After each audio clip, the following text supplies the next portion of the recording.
Hello, ATL Kool-Aid drinkers.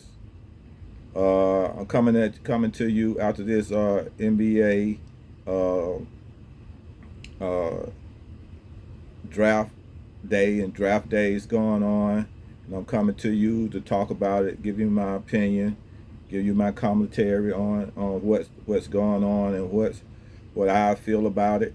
So I saw that. So if you get this video, give me a thumbs up. Give me a thumbs up.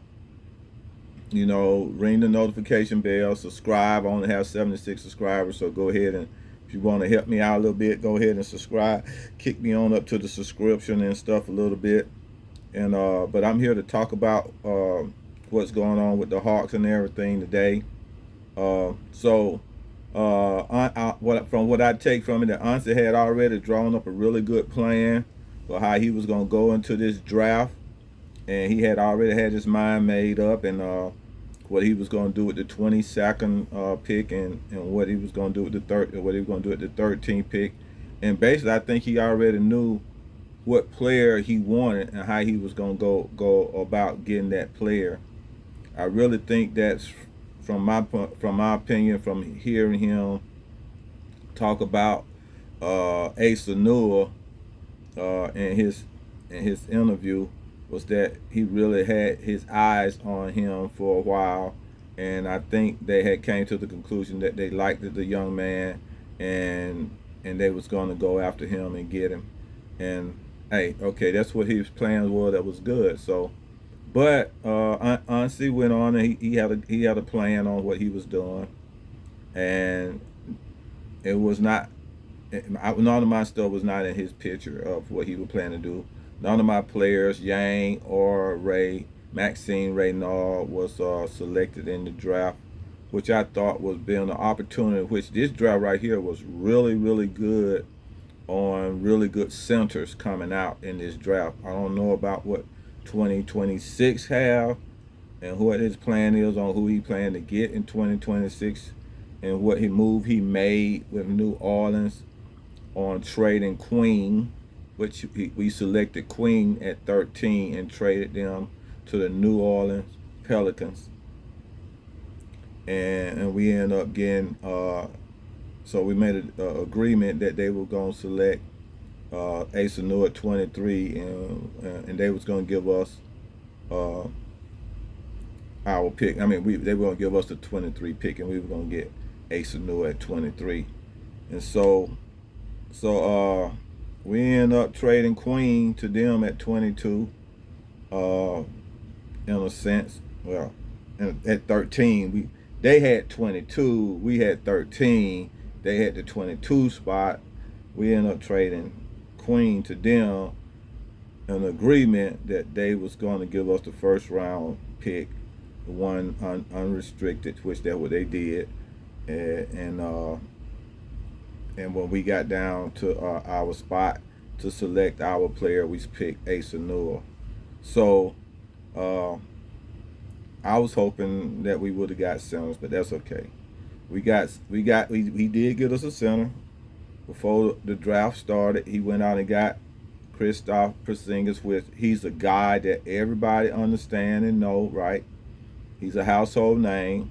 He's been in the league for a while, and he has been exactly what we've been waiting for Trae Young, a household name, a all-star player, which I think he just only made the all. I looked him up. He only made the All-Star one time, but he been hurt a lot in and out throughout the league. So I don't think he ever been selected to the All-Star, but he was a fill-in at one time. So, but hopefully, and with Trae Young and him playing together, hopefully him and Trae Young can put a number on the East and maybe on the league to the point where both of them can become all stars this year, which that would be a nice thing for the Atlanta Hawks. And I think it can happen because people don't understand, man, how good Trae Young is when he play with somebody that's really have the ability to play. I always said last year, if if you watched any of those games last year, any player that were able to be consistent scorer with Trey, that Trey can kick the ball out too when he double or triple, and that person can score or take the ball and score on and be consistent with it and average about 20 to 25 points a game. And about 10 of those points that he got is points that he created for himself, you know. So I just think that Kristaps Porzingis is going to be one of those players, and at the same time, Kristaps is a two-way player. What I mean about that, he's going to be playing defense too. He's a very good defender down in the paint, so it's going to make it even harder for the other team to score. So when Trae Young, when that point guard get past Trae Young or whatever, and he releases him, he got to go down in the paint and deal with Kristaps Porzingis. So, but I was hoping that we would have got another 7-footer to back up Kristaps. Cause I really think this is what I hope, because I'm gonna just let y'all know I'm stepping down from the front office. So I'm just gonna be hoping right now.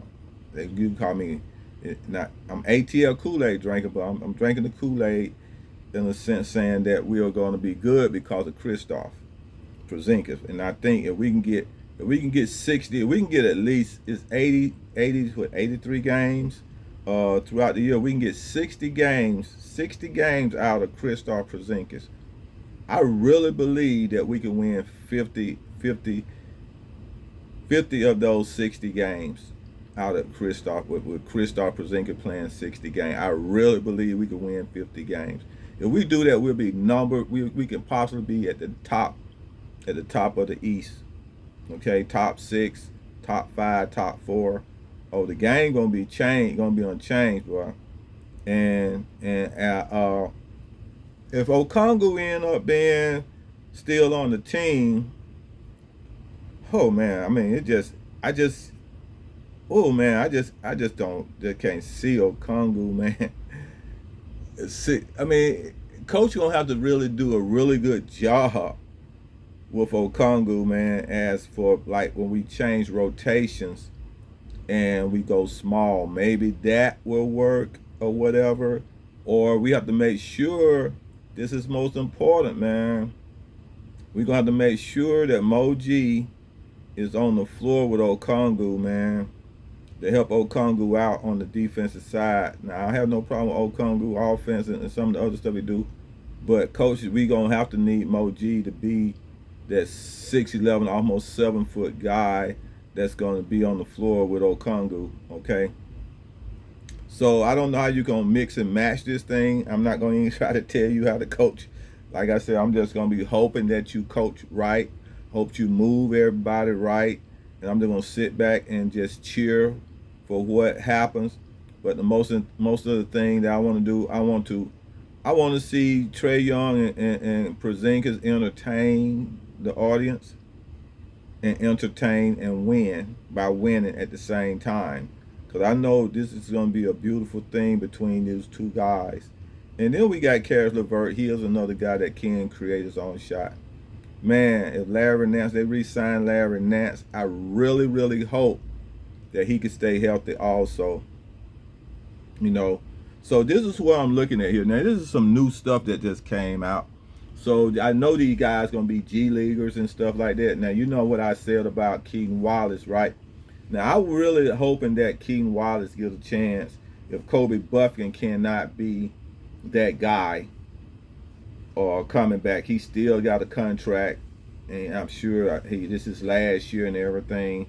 So if they decide to keep Kobe Buffkin and keep Double O, but you know, last regime, I was thinking that we was going to trade those guys, but it might not happen. But that's okay. I just want to win, you know what I'm saying? So I'm just going to hope that decision by keeping Okongwu and Kobe is going to happen. But I really think that, I just don't think Kobe going to be able to stay healthy again, man. If he do stay healthy and we do get a full year out of him, and he can show something, I don't even know what he can do right now. I seen him, saw some spurts, and then I saw some games where he just looked like he he's not that. You know what I'm saying? I really like Keaton Wallace's game. Really, tell you the truth, I like Keaton Wallace's game more. So he's more smoother. He's a little bit more aggressive. I love his game, especially after he showed me that triple double, man. He was getting better and better as time went by. I really liked him when him and Plowden put that number on Chicago Bulls, man. When Trey them and the other guys was out, so and everybody thought we were gonna lose, and I think they put about 40 some points together between them. They put up 40 some points together. But this is the thing right now, man. As for the Atlanta Hawks, they signed some new two-way players. Uh, they signed Lamont Butler, two-way. He's I think he's out of Kentucky somewhere like that. He out of Kentucky. But anyway, they signed Lamont Butler two-way. Then they signed Eli John the day he a two-way contract, and they also offered Plowden a two-way contract, and then they gave which is Jalen Johnson's brother, Kobe Johnson, Exhibit 10 contract. So so these are just some new players, man, that I'm looking at right now that's probably coming in that can might be down in the G League looking pretty good, you know what I'm saying, holding up that G League. And if anybody get hurt and we be able to come up and do something that, come up and play some two-way basketball with those two-way contracts. But what I'm looking at here, man, is that I want to get my hope before I start close. I want to close this out right here, right? Because I don't. I think like I said, I think we passed up on some really good center. I think Ratno and Yang is going to show up really, really good in the NBA in the next 2 years, man. I think right now, I don't know if right now gonna play because he's a second round pick, but you never know. You never know. Uh, but I really think that this is what we gonna have to do. What we finna get ready to do. I don't know who they gonna pick. Like I said, next year, since they have a number one pick, everybody say that class is pretty good. But I'm gonna be watching and see. But I don't think they're gonna get no centers because I think the Atlanta Hawks do not like 7-footers. They're drafting 7-footers. It's just something about it. I don't really think they drafted a 7-footer since Tree Rollins, or really, from my point of view. Uh, I don't even know if Willis was drafted. I'm gonna have to look back on that. But it's just something about 7-footers that the Atlanta Hawks got a problem with. They'll stay below that 7 foot, 6'11", 6'10", 6'9" centers and stuff like that. They even made Harford. I think Harford wasn't no more about a 6'10", 6'11" center. They made him play center the whole time, man. Tearing this rotator cuff up, trying to play them big old boys, man. Cause he was playing against Dwight Howard and all of them guys. And I know Dwight Howard every bit 7 foot. So anyway, but this is what I'm looking at, man. I'm looking at this right here, trying to put together what was the starting. Cause in the NBA, you can only have 13 players on the bench during a game. So what I'm looking at here is that if we got it like this, these are the players that I think that I hope may be on the bench. Okay. Now I'm gonna even like throw Kobe in here, but I don't know. So I'm looking at this. This is what I hope. Okay, I ain't gonna say what the management. I'm not part of it. I'm gonna honestly throw curveballs and Quinn throw curveballs. I don't know what they're gonna do. They like a box of chocolate now. I can't read them. But this is what I hope myself. I hope the starting five will be Trey Young, Dyson Daniel, Zach Ricochet, JJ, and Porzingis. Okay. Now, if Kobe, now I know what they're gonna do. If Kobe Buffkin is healthy and they're gonna keep Kobe and not gonna trade him, and if they're gonna keep Double O and don't trade him, this is possibly your next five. That's what we call backups. Okay, the backup bench.